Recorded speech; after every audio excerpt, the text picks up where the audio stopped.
The worst point in the economy is often exactly when the gap begins to form between the people who change their lives and the people who stay stuck. Most people believe that when the economy goes downhill, the smartest thing to do is shrink back, stay still, and wait for things to get better. But that very belief is what makes them miss the most important phase for changing their position in life. While the majority only see instability, a small number of people begin to notice movement. While many people only feel pressure, others realize that every major restructuring creates space for those who are clear-minded enough to step in. What is especially interesting is this: good times often hide a person's true nature. While money is still easy to make, opportunities are still everywhere, and the market is still wide open, it is very hard to tell who truly has ability and who is simply being lifted by favorable conditions. Most people think they are making progress, but many times they are just moving in the same direction as the wind. It is only when the economy slows down that everything starts becoming clear. The people with real value can still stand firm. The people who are only used to riding good momentum begin to lose direction. While the average person sees a crisis as a sign to stop, someone with long-term thinking sees it as the time to look more carefully at themselves. They do not ask, "When will the market be good again?" They ask, "Who do I need to become so I still have value even when the market is bad?" That is a huge difference. Changing your life has never started with waiting for circumstances to improve. It starts the moment a person stops blaming the situation and begins rebuilding their ability from the ground up. Most people are afraid of hard times because those times take away their sense of safety. But those same times also give people something very real in return: clarity. And sometimes, it is not the beautiful season of life, but the harsh one, that helps you see the right path most clearly. During difficult economic periods, most people react on instinct. They wait. They wait for the market to stabilize, wait for work to feel more secure, wait for income to become easier to breathe with, wait for a signal that feels safe enough before they begin again. But the problem is that while they are waiting for an ideal moment to appear, the most valuable moment is quietly slipping by. While the crowd pulls back because they are afraid of making the wrong move, a small number of people begin moving forward because they understand one very simple thing. The biggest opportunities usually appear when very few people are still calm enough to see them. Most people think a bad economy means there are no more opportunities. But the deeper truth is that opportunity does not disappear. It just moves. It is no longer found in what is easy, flashy, and crowded with competition. It starts showing up in places that require patience, observation, and a spirit that does not panic. The average person looks at bad circumstances and chooses to stand still to protect themselves. The person who is capable of breaking through looks at that exact same situation and understands that when many people leave the game, competition actually drops. While others stop learning, they learn more. While others stop building, they quietly begin accumulating. While others are only trying to hold on to their old position, they are preparing for a new one. This is something very few people realize. Winning does not always come from being stronger than everyone else. Many times, winning simply means you did not quit at the exact moment most other people already did. And the gap between an ordinary person and someone who changes their life sometimes does not begin with extraordinary talent. It begins with the ability to keep going during a phase when the crowd only wants to run back to safety. There is a truth that very few people want to admit. Easy periods usually do not help people grow as much as they think. While everything is still favorable, money is still coming in steadily, work is not under threat yet, and options still feel wide open, most people can easily live with the feeling that they are doing fine. But doing fine does not mean moving forward. Many times it is just a state of delay covered up by comfort. Most people only truly look back at themselves when life starts becoming harder. When income is no longer as certain as before, when pressure starts rising, when the market is no longer generous, that is when the important questions finally appear. What am I actually good at?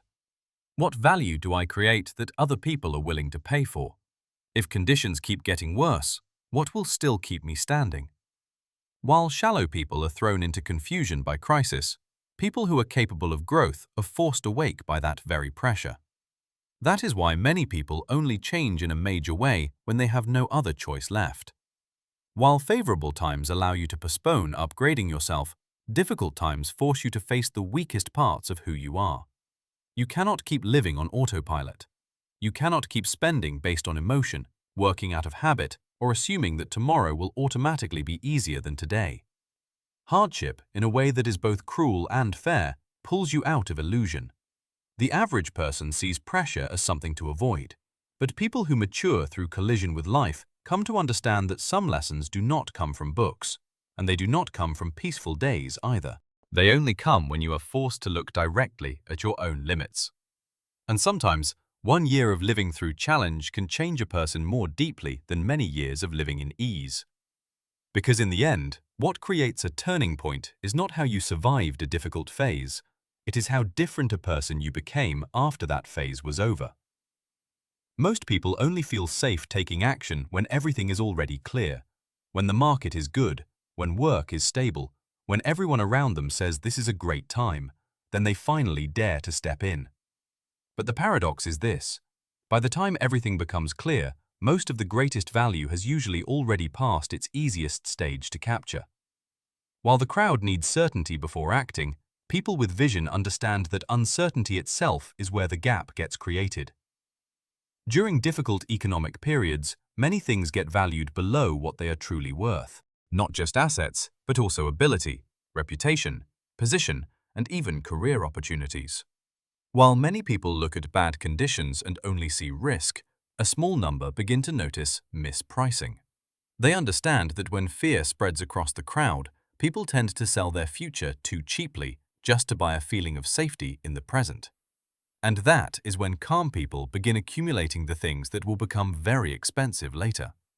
The average person usually waits until an opportunity is proven before believing it is real. But once something has been proven, that means many people have already seen it, already rushed in, already fought over it. And the biggest reward is no longer waiting for the person who arrives late. While they wait for clear signals, successful people quietly prepare long before anyone applauds, long before anyone recognizes them, and even before anyone understands what they are doing. They accept the loneliness of long-term vision because they know that great value is rarely built in the middle of crowd approval. What matters most is not predicting every move in the market, it is understanding human nature during crisis. When other people are afraid, their vision narrows. When other people become pessimistic, they only want to hold on to what they already have. And right in that moment, people who are calm enough begin laying the foundation for a leap that may happen years later. Because changing your life does not always come from one explosive breakthrough. Many times, it begins with daring to see value in a place where the crowd only sees darkness. When the economy declines, most people usually think the thing working against them is the situation itself. They believe the problem is the market, the job, the cost of living, the instability outside their control. That is not wrong, but it is not deep enough. Because while circumstances create pressure for everyone, each person responds to that pressure in a completely different way. And that difference is what begins creating two very different paths in life. While one person faces difficulty and becomes more rushed, more negative, and more lost, another person in that same situation begins living with more discipline. Most people, when pressure rises, react emotionally. They complain more, shop more to relieve stress, compare themselves more, and fear more. But people with depth are different. They understand that unstable periods are not the time to let go of themselves. They are the time to look more carefully at each habit that has quietly been steering their life. A bad economy is only the backdrop. What truly determines whether you rise or fall in that backdrop is how you use your ordinary days. While many people let anxiety scatter them, a small number begin tightening their finances, learning new skills, reorganizing their time, filtering their relationships, and rebuilding the rhythm of their life from the smallest things. They do not do that because they enjoy suffering. They do it because they understand one clear truth. When the outside world becomes unstable, the only thing that can keep you from slipping is your inner structure. The average person usually underestimates the power of small habits repeated every day, but people who have lived through instability understand that life does not change direction because of one big decision. It changes direction because of repeated behaviors during moments when nobody is paying attention. While one person uses a difficult season to slowly give up, another uses that exact same season to become steadier, sharper, and clearer. And after enough time, the difference is no longer about luck. It is about the system of living each person quietly built for themselves. Because in the end, crisis does not drag everyone down to the same place. It only reveals who is living by reaction and who is living by discipline. This is the exact point where the person who changes their life separates from the person who is only trying to hang on. Most people, when entering a difficult economic period, set very short-term goals.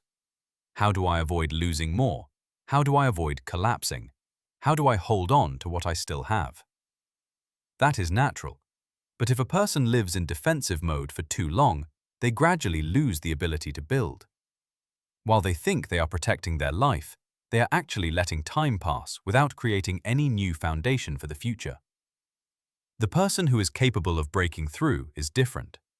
While facing the very same pressure, they are not only thinking about endurance, they begin asking a deeper question. During this phase, what should I be accumulating so that when the tide turns, I am no longer the same person I used to be? And that is the key to transformation. Not reacting harder, not becoming more reckless, but accumulating more wisely. Most people only think of accumulation as money. But people who have lived through many waves of instability understand this. The most valuable thing to accumulate during hard times is not always money. It might be a skill that makes you more useful. It might be credibility that makes people trust you more in the middle of chaos. It might be the ability to control your emotions, the ability to slow down your decisions, or the ability to do one important thing well when the crowd no longer has enough patience to do it thoroughly. While the average person uses hard times to worry more, successful people use that exact same period to build ability, build position, and build trustworthiness. They understand that when the market improves, the reward does not go to the person who panicked the most. It goes to the person who prepared the deepest. And that preparation is rarely glamorous.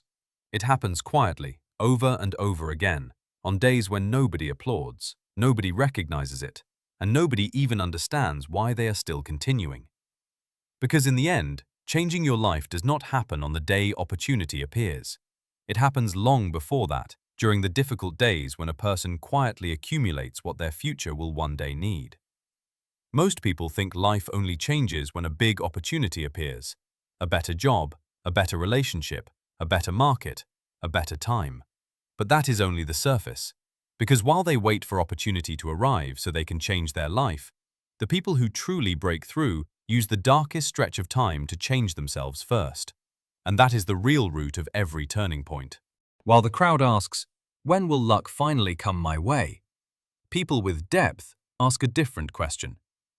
If opportunity showed up tomorrow, would I already be strong enough to hold on to it? That question changes your entire way of living.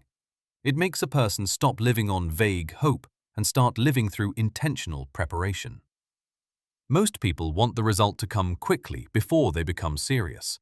But mature people understand that they have to become serious long before the result ever appears. The difference between an ordinary person and someone who changes their life is not only in what they are able to see, it is in who they have become on the days when nobody sees them. While many people are made smaller by crisis, others quietly use that very same season to expand their inner strength. They do not wait for circumstances to improve before living with discipline.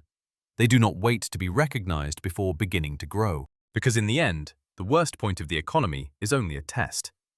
It does not ask how rich you are. It asks how steady you are. And many times, the biggest turning point in a person's life does not begin with a door opening on the outside. It begins with the moment something truly changes inside them. What about you? If a big opportunity appeared this year, do you think you would already be ready to seize it? Or are you still waiting for circumstances to change first before you begin changing yourself? After everything, the most important thing to reflect on is not whether the economy is good or bad. The real question is this: in a time full of instability, what kind of person are you becoming? Most people look at the times with a defensive mindset. They only want to hold on to what they have, hold on to a feeling of safety, hold on to the life that feels familiar. But while they are trying to keep everything the same, life is quietly changing without waiting for anyone. The average person usually sees a difficult season as a dark stretch they simply have to endure. But someone with a mature mindset understands that many times that dark stretch is exactly where their eyes begin adjusting to the truth. While easy periods make people drift off inside the feeling that everything is fine, hardship forces them to see their ability, habits, character, and direction more clearly. And sometimes that awakening is worth more than money. Most people hope for a favorable moment so they can start over. But the reality is that many major turning points do not begin when the sky is already bright and clear. They begin when a person dares to change their thinking while everything is still uncertain, dares to keep moving while others stop, dares to rebuild themselves from the ground up while the crowd is still busy complaining about the situation. Because in the end, a bad economy is not the ending. It is only a filter. It takes away illusion, takes away ease, and takes away layers of false safety. But in return, it gives those who are clear-minded enough a rare opportunity. The opportunity to reflect, the opportunity to rebuild, and the opportunity to step into a stronger version of themselves. Most people fear bad economic periods because they think that is when every door starts closing. But the deeper truth is this: while some doors close for people who only know how to wait, other doors open for people who dare to change. Not everyone who goes through crisis ends up falling. Some people, at the exact moment when everything feels the most unstable, begin building the strongest foundation for the years ahead. While the crowd asks how to return to their old life, stronger people ask how to step into a more powerful new version of themselves. That is the difference between two completely different life paths. Because in the end, changing your life does not come from finding a perfect moment. It comes from refusing to let a difficult moment make you smaller. And maybe the most important question is not how much longer the economy will stay bad. The question is, during that time, will you let yourself get pulled along by fear, or will you quietly become the kind of person who can go farther when opportunity returns? In your opinion, what helps a person break through during hard times most? Vision, discipline, or the courage not to follow the crowd? And if this really is a period that could rewrite your life, will you keep waiting or will you start changing today?